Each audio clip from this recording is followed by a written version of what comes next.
C'est la grande gueule du jour. Nous sommes ce soir la troisième force politique en France. Probablement avec des scores identiques, voire parfois supérieurs, en Allemagne, en Belgique et ailleurs. C'est donc bien une vague verte européenne dont nous sommes les acteurs ce soir. Voilà Yannick Jadot hier soir donc à l'annonce des résultats. Oui, la percée verte, c'est la divine surprise pour Yannick Jadot, troisième des européennes, alors que les sondages le plaçaient derrière. Au dernier moment, il y a eu effectivement un sursaut citoyen qui a profité plutôt aux écolos et notamment les jeunes qui ont voté Yannick Jadot. Nous sommes ce soir la troisième force politique. Alors le problème des écolos et des Verts, c'est qu'ils font toujours de bons scores aux européennes. Ils ont du mal à concrétiser ces scores sur le plan national. À l'élection présidentielle, je rappelle que le record, c'est Noël Mamère. Ça remonte il y a quelques années, c'était 5%. Et on voit bien que lorsque les écolos arrivent dans des gouvernements, en général, ça se termine mal. On l'a vu avec la période Hollande. On l'a vu aussi avec Nicolas Hulot chez Macron.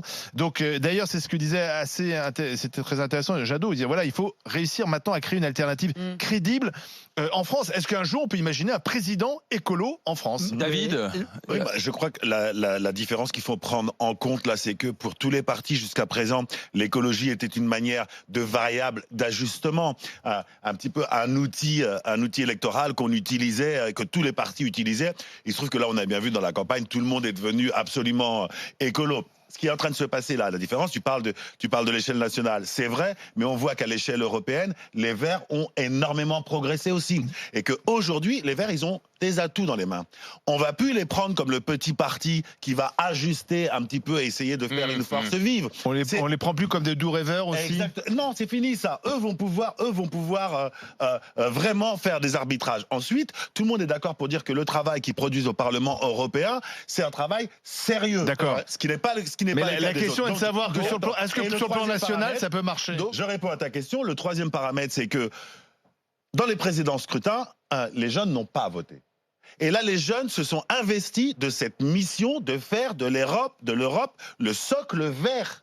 Véritablement, ils ont décidé de mener ce combat-là. Donc ces mêmes jeunes-là, ils reviendront en présidentielle. Donc, j'en suis absolument certain. Et avant même au municipal. Donc toi-même, on le disait tout à l'heure, tes enfants, les nôtres, les jeunes de nos familles, en tout cas de ceux que l'on connaît, ont voté vert et pas ont voté vert. Mais donc, gadget. Donc c'est l'inverse. C'est exactement. Tu dis exactement l'inverse. Ce que je veux dire, Étienne, c'est que je pense que la grande gagnante là pour les Verts, c'est cette jeune Suédoise qui a fait le tour du monde, qui a instauré cette grève des lycéens une fois par semaine, parce que nos jeunes, elle les a convaincus. Ce qu'on n'a pas réussi à faire. Moi, j'ai dit à mon fils, va t'inscrire sur les listes électorales. On a dit à nos jeunes de le faire. Ils ne le faisaient pas. Elle a réussi à les sensibiliser à une cause qui, pour eux, est concrète. Et donc, tu dis exactement l'inverse de ce que tu disais tout à l'heure, où tu disais que le vote était un vote national. Moi, je redis, le vote n'était pas un vote national. Le vote des Français sont finalement... il dit que ça va se traduire. Je dis que ça va se traduire nationalement. Je dis ce vote-là, c'est un vote européen pour tous les partis, et en particulier pour les Verts. C'est une mauvaise nouvelle pour les Verts pour la suite alors. Absolument. Je pense que les Verts, les gens qui ont voté Vert, en tout cas autour de moi, ont voté Vert parce qu'ils veulent qu'il y ait un véritable mouvement vert au sein européen, parce qu'ils peuvent influer. Et comme tu l'as dit, ils font un très beau travail, un très gros travail. Alors par rapport à d'autres partis, alors eux, ils bossent vraiment. Et ils essayent de véritablement infléchir les politiques internationales. Donc ils ont un véritable boulot. Et je pense que les gens ont voté pour eux sur le plan européen. Et je ne pense pas, contrairement à ce que tu penses, que ça va automatiquement se traduire sur le plan municipal. Et je n'en suis pas sûr, malheureusement. Zora. Alors, d'abord, pour avoir écouté Yannick Jadot par hasard plusieurs fois, c'est vrai que dans le fond, il a des arguments assez intelligibles et assez intéressants que n'importe quel individu, et y compris des jeunes, peuvent entendre. Donc ça, c'est le premier point. La deuxième chose, c'est qu'il faut quand même savoir que Europe Écologie Les Verts, c'est la gauche. C'est pas un parti de droite. Et derrière l'arbre, c'est le cas de le dire, se cache la forêt. Si. Non, Jadot, il a justement. Jadot, il a été très habile parce que justement, il s'est pas placé à gauche. Il a dit non. En plus, c'était vraiment sa stratégie. Bah oui, mais à mon avis, ça explique les 13-47. Si ça explique les 13, c'est comme Bendit. Comme Bendit, il avait réussi à séduire des gens de droite. Jadot, il a dit justement, je me place pas à gauche, je refuse ces alliances avec Glucksmann et Hamon. Oui, c'est ce qu'il a dit sur France Info. Je l'ai écouté. Bah oui, mais ça explique en grande partie son succès. Il y a ce qu'il dit et il y a ce que représente l'étiquette dans l'esprit de beaucoup de gens, même s'il a fait 13%. Moi, je crois que c'est fini. Même s'il a, et je pense que beaucoup de jeunes, pour qui l'écologie est une alternative ou entre guillemets parti traditionnel et tous pourris, et c'est une facilité. Et combien de jeunes autour de moi m'ont dit, je vais pas me prendre la tête, je vais voter vert. Voilà. Il y a plusieurs phénomènes qu'ils engagent. Maintenant, d'ici à ce que ça devienne une force pour plus tard, dans peu de temps, à court terme, j'ai quand même un peu de mal en France à y croire. Parce qu'on sait très bien que les Verts peuvent faire des percées spectaculaires sur un scrutin. Voilà. Et puis à un moment donné, ça fait pchit. Je pense que. Mais les Verts, tu les retrouves. Oui, mais l'écologie, on peut la retrouver un peu partout. Mais justement, c'est faux parce qu'elle se heurte. Non, mais tu sais quoi, je pense que là. Attends. Je pense qu'on assiste, et tu as raison, on assiste à un changement de génération de l'électorat vert et un changement de génération des personnalités vertes qui ne sont plus des apparatchiks. À condition que les apparatchiks ne reviennent pas. Voilà, qui ne sont plus. C'est ce que j'ai dit. Mais c'est fini. Je suis d'accord. Qui ne sont plus des apparatchiks qui sont là à dire alors, on va aller vers le Parti Socialiste, signer des alliances comme l'avait fait Duflot avec Martine Aubry parce qu'on veut des postes derrière.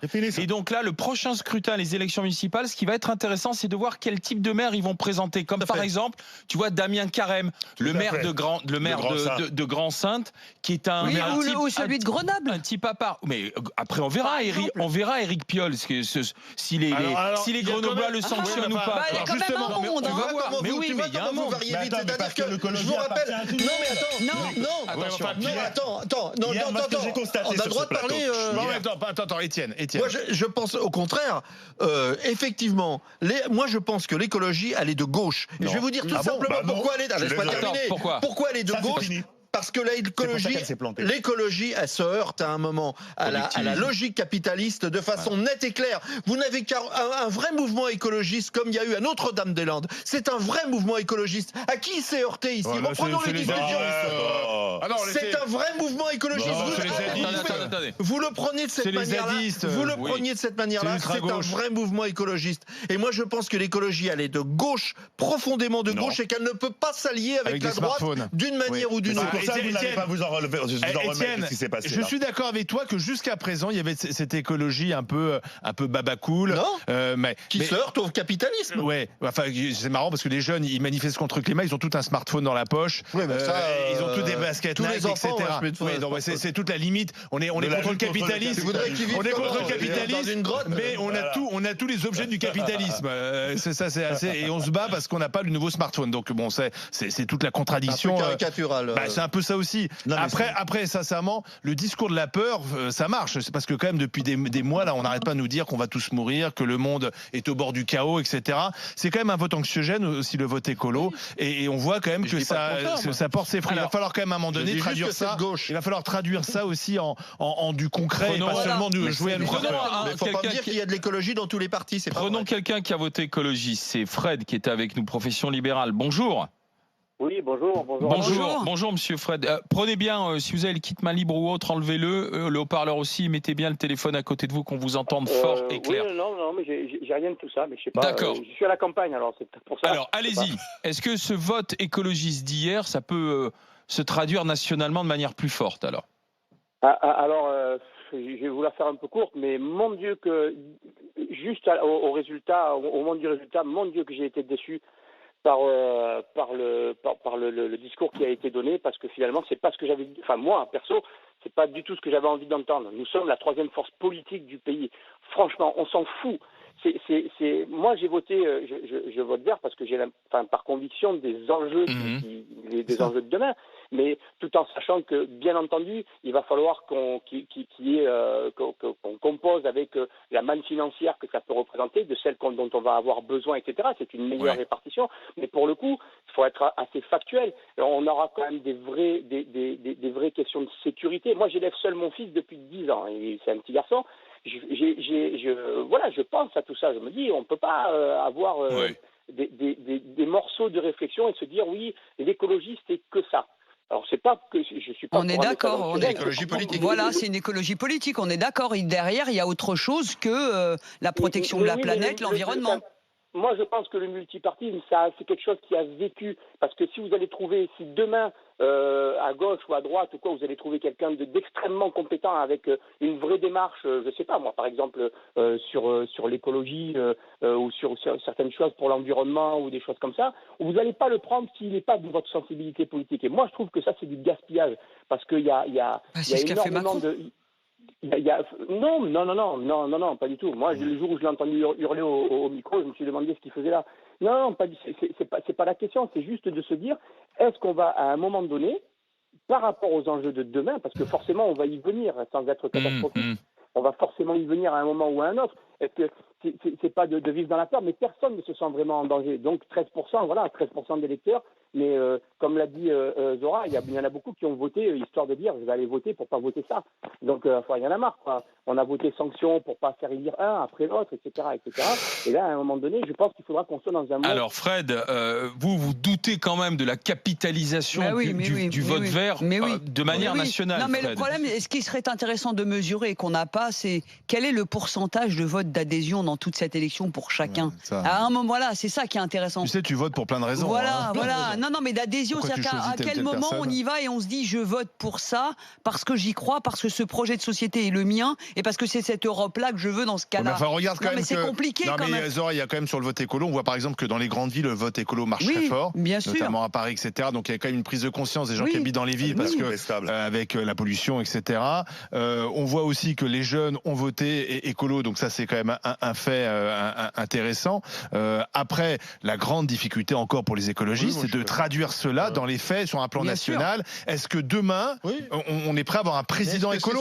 Toi, est-ce que demain, la présidence de la République, c'est important parce que c'est pas plus important. Non, parce que le Parlement européen n'a pas. Non, parce que le Parlement européen a du pouvoir, mais n'a pas un pouvoir considérable. C'est pas au Parlement européen que ça se joue quand même. C'est encore chez les chefs du gouvernement, les chefs d'État. L'Europe, elle est décidée par Macron, par Merkel, par.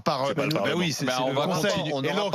Et donc, si vraiment un jour il faut un président vert, est-ce que vous pensez qu'un président vert c'est possible? Mais une assemblée dans laquelle les Verts peuvent s'allier ou ne pas s'allier avec la droite ou la gauche. On l'a vu, ça avec Hollande. Il y avait un groupe vert. Et ça, évidemment, ça doit. On continue d'en parler. La percée verte peut-elle se traduire nationalement? 3216 rmc.fr pour être avec les grandes gueules. RMC jusqu'à midi. Les grandes gueules.